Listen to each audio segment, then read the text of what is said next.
Now, the second question you might have is that, will that really work on me? I'm not necessarily a fast learner. I might take a longer time. Let me explain something.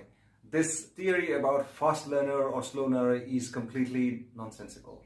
I'll give you an example to prove it. Now, I was a management coach, a soft skills trainer earlier with these companies, and we always use funny examples in order to analyze these kind of theories that actually limit us from learning. One of the funny examples is that imagine that you are in a very stressful environment right now, in a marketplace somewhere. Let's say it's very hot, the weather, it's dusty, it's noisy, you're perspiring and you're hungry. All you're thinking right now is to go to that restaurant there, sit in the AC environment, relax a little bit, eat, drink, and rejuvenate. This is all you're thinking. You're not bothered about anything right now.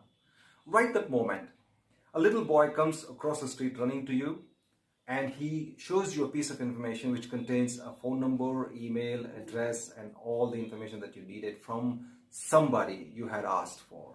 Some XYZ company, general information, not that very important. He does not give you that shit, but he just shows you that information for you to remember. Now, what are the chances that you will remember this information? How much? Maybe 20%?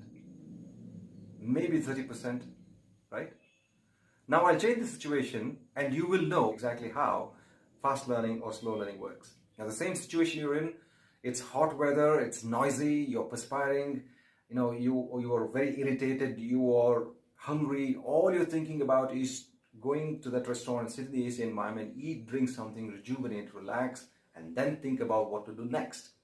Right at that moment, same boy comes running across the street with a chit of information.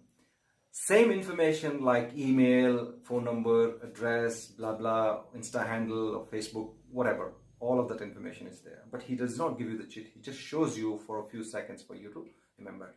The only difference is that the information now coming to you is from a person across the street that you like. He or she is a person of your interest. You've been wanting to talk to that person, and that person today sends this information through the boy to you across the street. Now you tell me, what are the chances of you remembering this information? Let's say more than 50%, right? I think you know the answer.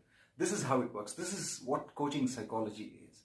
All the theories that we have set in, we have believed, like the famous saying goes, whether you think you can or you think you cannot, you are right. Both ways. It all depends on you. So these limiting theories are the problem, and especially in the music industry, nobody has brought this in, and that's why we are so excited to introduce this to you and make it happen with your aspirations. Now, one last question you might have is that how different it is on the internet when there are so many courses available out there. Now, I would like to tell you that we are the first inventors of this kind of a system. There is nobody in the industry, at least in India, I could say the world, but that would be too much of a statement without having lived in those countries. I can't really comment. But in India, definitely, there is no system such as the one we have developed. Yes, people have copied our names. Now, same like guitar in 30 days, learn guitar in 30 days or 30-day challenge, something like that. Now, in due course of time, those people who are copycats of our system will be asked to stop that practice legally, and that is going to happen. If you actually compare with the music coaching system, especially guitar coaching system, we do not even use the language up, down, up, down, up. That's very confusing. I found it confusing all the time. And the people I have met, we've seen a lot of people who have gone to other guitar schools for 2-3 years time and then come to us with great disappointment of having not been able to learn anything. And when we take them to the process of unlearning whatever has been instilled in their mind, they pose greater challenge than the freshers that come to us. For example, if you are a fresher, there's a greater chance that you will learn everything in 1 month. But if you happen to be someone who has gone somewhere to learn 1.5 years or whatever time, you are the one on who will have to work a little harder because you already have some system of approach inside your head. And that is difficult to first remove that and then take you further the way we have designed. This is how different it is. And also I'd like to tell you that some students who are very passionate and who have put in correct efforts, all the hours that are required, have also climbed stage with our band.